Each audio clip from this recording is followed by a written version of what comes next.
All right, so today we're going to dive into a really big question in the world of AI. How in the world do assistants find the one perfect tool for the job when they have thousands of options to choose from? Well, a new paper has a pretty amazing breakthrough solution, so let's get right into it. Okay, so picture this. Your AI assistant is like a master chef, right? And it's in this absolutely gigantic kitchen. You ask it to julienne some carrots. How does it instantly know to grab the mandolin slicer out of literally tens of thousands of utensils instead of, I don't know, a blender or a whisk? That, right there, is the core problem we're talking about today.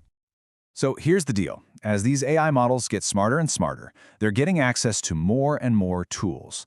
Tools for searching the web, for querying databases, for analyzing code, you name it.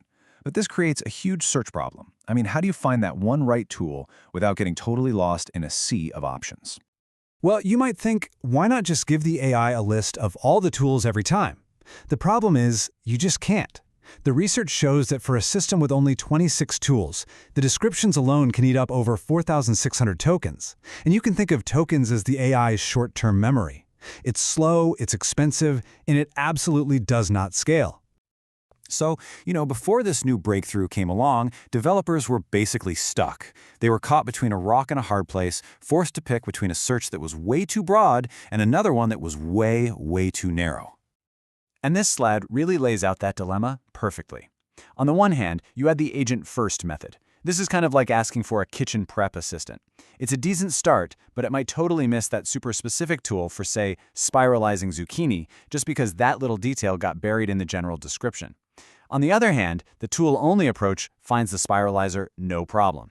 But it has no idea that it's part of a whole vegetable prepping kit that has the peeler and grater you're going to need next. You see the problem? Neither method is really giving you what you need. And hey, don't just take my word for it. The researchers themselves nailed the problem in their paper.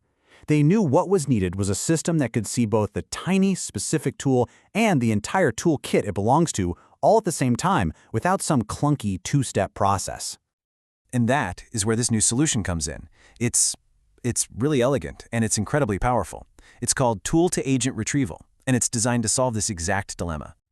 Okay, so what is it? The paper calls it a unified framework that embeds both tools and their parent agents in a shared vector space and connects them through metadata relationships. Now, that sounds a little dense, right? So let's break it down. All it really means is that this method creates one single unified map. On this map, you've got a pin for the mandolin slicer, and you've got another pin for the entire vegetable prep kit it belongs to. And, crucially, there are lines connecting them. And here's the absolute core idea, the most important part. Everything, the tools and the agents, live together in one single searchable space. This means the fine-grained details of a specific tool don't get lost or watered down inside some vague agent description. This prevents what the paper calls context dilution, and it makes sure the system can find exactly what it needs right when it needs it. So how does it actually find the agent? Well, the process itself is brilliantly simple. First, the system just searches that whole unified map for anything that matches what the user is asking for. Then, and this is the clever part, if a top match is a specific tool, the system just follows that link we talked about right back to its parent agent. And finally, it just gathers up all the unique parent agents it found and presents the best ones for the job. Simple as that. Okay, so this all sounds amazing in theory, right? But the big question is, does it actually work any better? Well, the data says, oh yeah, it does. Let's take a look at the numbers. Here's the headline number, a 19.4% improvement in what's called recall at 5. Let that sink in for a second. In simple terms, that means it's nearly 20% better at finding the correct agent within its top 5 suggestions compared to the best method we had before. In this field, that is a massive leap forward. And you can see that jump right here on this chart.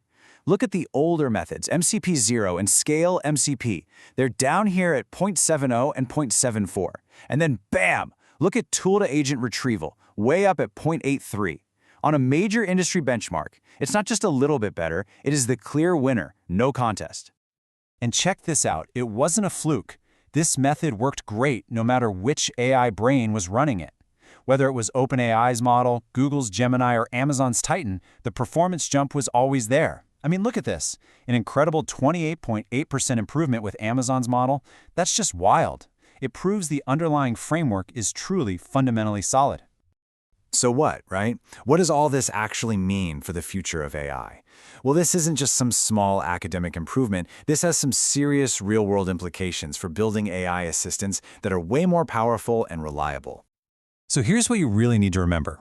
First, it's just plain more accurate. The AI finds the right tools more often. Simple as that.